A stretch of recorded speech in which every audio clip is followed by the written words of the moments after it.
IIT और NIT system में दाखिले के लिए 12वीं में 75% अंकों की बाध्यता फिर से लागू कर दी गई है। इससे 2021 और 2022 में 12वीं में 75% अंक हासिल नहीं करने वाले सामान्य वर्ग के रिपीटर छात्र आईआईटी और एनआईटी में दाखिले की दौड़ से बाहर हो गए हैं। इन छात्रों को जेईई मेन और एडवांस्ड में बेहतर स्कोर करने के बाद भी उच्च इंजीनियरिंग संस्थानों में दाखिला नहीं मिलेगा।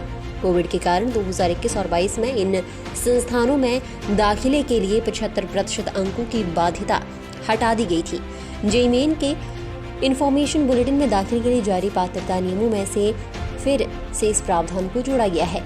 इसे 2022 में मीन और एडवांस्ड क्लियर नहीं कर 2023 में मीन और एडवांस्ड देने वाले छात्रों को सीधा नुकसान होने वाला है। अगर एनटीए पहले ही पात्रता बता देता तो 2022 सेशन के छात्रों के पास सीबीएसई के इम्प्रूवमेंट परीक्षा देने का अवसर होता।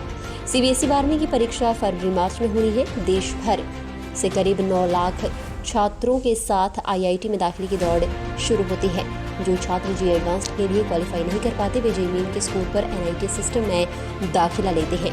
एडवांस्ड के स्कोर पर आईआईटी और मेन के स्कोर पर एनआईटी, ट्रिपल आईटी और सेंट्रल फंडेड सहित अन्य इंस्टीट्यूट में दाखिला मिलता है। देश में आईआईटी, एनआईटी, ट्रिपल आईटी समेत 112 संस्थानों की 54,477 सीटों पर जूसा काउंसलिंग के जरिए दाखिला मिलता है। इसके लिए 9 लाख छात्रों के बीच कंपटीशन होता है, लेकिन मात्र 55,000 छात्र ही इन संस्थानों में जगह बना पाते हैं। सीमित अटेम्प्ट होने के कारण अधिकांश छात्र रिपीट करते हैं। इनकी संख्या 7 लाख से अधिक बताई जा रही है। 12वीं में 75% अंकों की बाध्यता हटाने के बाद छात्रों ने कंपटीशन एग्जाम पर ही फोकस किया। इस कारण 2022 और 21 में कई छात्र 12वीं में 75% अंक हासिल किए बिना ही आईआईटी और एनआईटी तक पहुंच गए। अब इसी साल के ही रिपीटर्स पर 75% की अनिवार्यता लागू कर दी गई।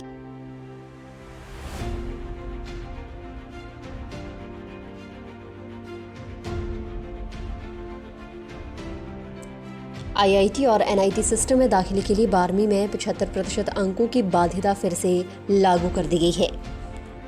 इससे 2021 और 2022 में 12वीं में 75% अंक हासिल नहीं करने वाले सामान्य वर्ग के रिपीटर छात्र आईआईटी और एनआईटी में दाखिले की दौड़ से बाहर हो गए हैं। इन छात्रों को जेईई मेन और एडवांस्ड में बेहतर स्कोर करने के बाद भी उच्च इंजीनियरिंग संस्थानों में दाखिला नहीं मिलेगा। कोविड के कारण 2021 और 22 में इन संस्थानों में दाखिले के लिए 75% अंकों की बाध्यता हटा दी गई थी। जेईई मेन के इन्फॉर्मेशन बुलेटिन में दाखिले के लिए जारी पात्रता नियमों में से फिर से इस प्रावधान को जोड़ा गया है।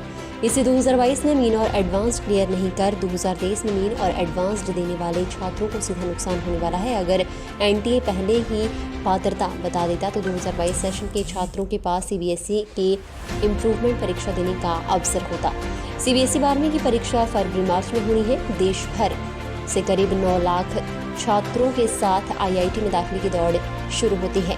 जो छात्र जेईई एडवांस्ड के लिए क्वालिफाई नहीं कर पाते वे जेईई मेन के स्कोर पर एनआईटी सिस्टम में दाखिला लेते हैं। एडवांस्ड के स्कोर पर आईआईटी और मेन के स्कोर पर एनआईटी, ट्रिपल आईटी और सेंट्रल फंडेड सहित अन्य इंस्टीट्यूट में दाखिला मिलता है। देश में आईआईटी, एनआईटी, ट्रिपल आईटी समेत 112 संस्थानों की 54,477 सीटों पर जूसा काउंसलिंग के जरिए दाखिला मिलता है। इसके लिए 9 लाख छात्रों के बीच कंपटीशन होता है, लेकिन मात्र 55,000 छात्र ही इन संस्थानों में जगह बना पाते हैं। सीमित अटेम्प्ट होने के कारण अधिकांश छात्र रिपीट करते हैं। इनकी संख्या 7 लाख से अधिक बताई जा रही है। 12वीं में 75% अंकों की बाध्यता हटाने के बाद छात्रों ने कंपटीशन एग्जाम पर ही फोकस किया। इस कारण 2022 और 21 में कई छात्र 12वीं में 75% अंक हासिल किए बिना ही आईआईटी और एनआईटी तक पहुंच गए। अब इसी साल के ही रिपीटर्स पर 75% की अनिवार्यता लागू कर दी गई है। फिलहाल के लिए बस इतना ही। और बड़ी खबरों के लिए बने रहिए न्यूज़ सुपर भारत के साथ।